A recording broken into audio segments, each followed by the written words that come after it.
This is a split I made this spring. They are pretty full. I got some honey off of it, and I am going to inspect it and then re-put the super back on it because we're still in a slight flow through June here. So I want to give them an opportunity to fill it up, and we'll see what happens. So we're going to do a complete hive inspection before I re-add that super back.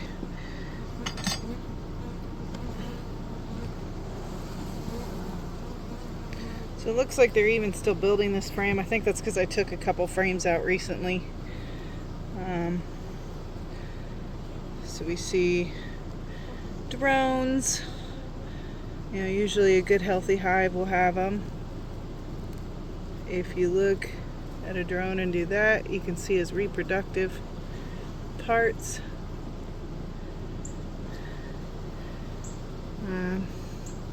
It's the same type of pressure necessary for him to do that while he is flying to try and mate with a queen, which is why drones don't survive after mating.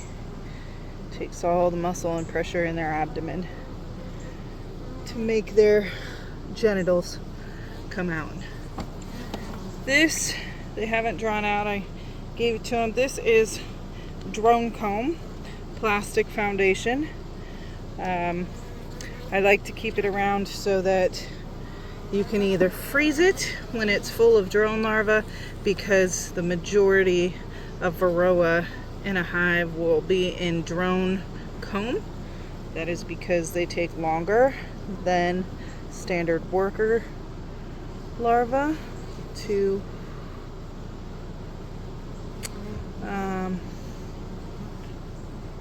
they take longer to finish. So what do we have there?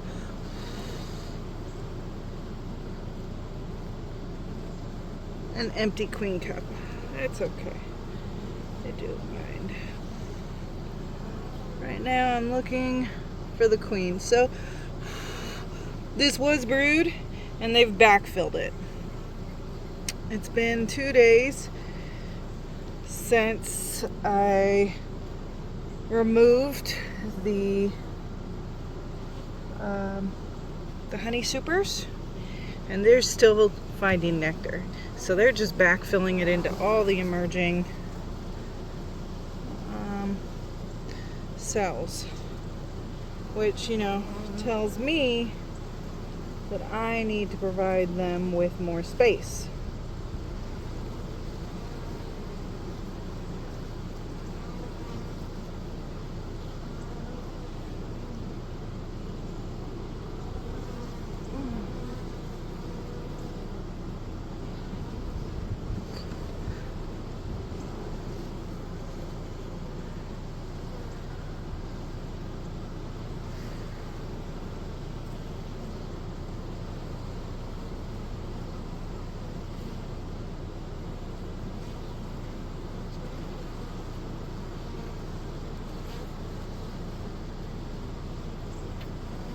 So I've got a lot of pollen down here. There's some brood above it. But we're still looking for the queen. I do see some eggs, so that's good, and they're standing upright. Again, the reason I'm doing a full inspection is because I left them for a couple days. I want to ensure that that in those couple of days when they were way overcrowded, because they are, that they didn't start producing some queens. It's been a very swarmy season. Although this particular genetics, this line, has not been swarmy. And I have gotten to make many splits There's an emerging bee. You can see its antennas and stuff trying to stick out. Let's see. Oh, and there's the queen. Can you spot her? Right there. And there she is. So I'm gonna go ahead. I see her. I'm gonna put this frame in here, right here. So I'm gonna do a quick look at these other ones, make sure I don't see any cells, and I don't. Man, there's a lot of pollen though. So what I think I'm gonna do is I'm actually going to put make this a double deep and then put the excluder on and then add a super for them. That way she has plenty of room to put her her brood, because right now it's just too overpopulated. There's just an abundance of bees in here, and this is while the foragers are away.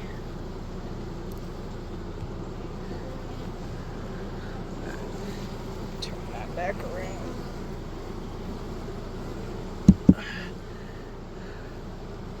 There we go.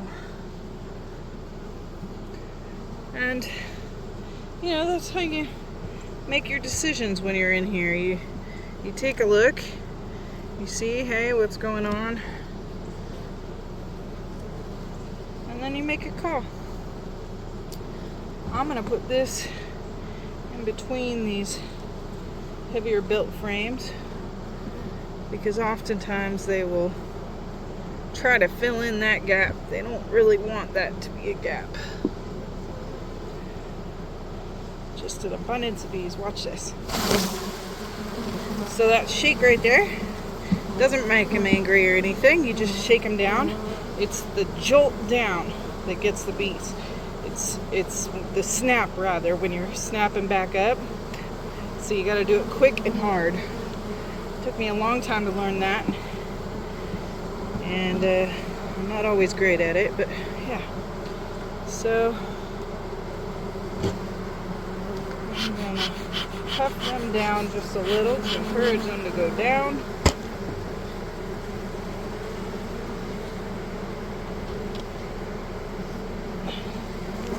And I'm gonna give them this.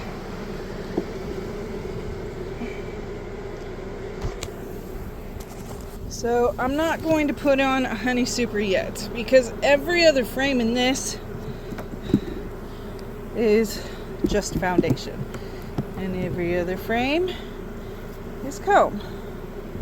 I'm gonna put that on the edge because that's drone comb. You could tell by the size. I remember that. I had them make this. I had never seen what it looked like without foundation, so I removed it, and they have since strictly used it for drones. This, yeah, is what it looks like after honey has been taken out. So we're gonna put this back. All of them are coming up. They're like, hey, what is going on? This smells good. They're gonna clean all of those frames. They're gonna lick all of this off. And that is the hive inspection. I didn't go over the last 3 frames. We consistently had seen all the way in the first 7 that there hadn't been any queen cells, so I went ahead and, for the safety of the queen, just completed the inspection at that point. I'm pretty confident that they didn't make any queen cells, because the area with the main bit of brood didn't have any. So, alright, we'll check on this later. Bye.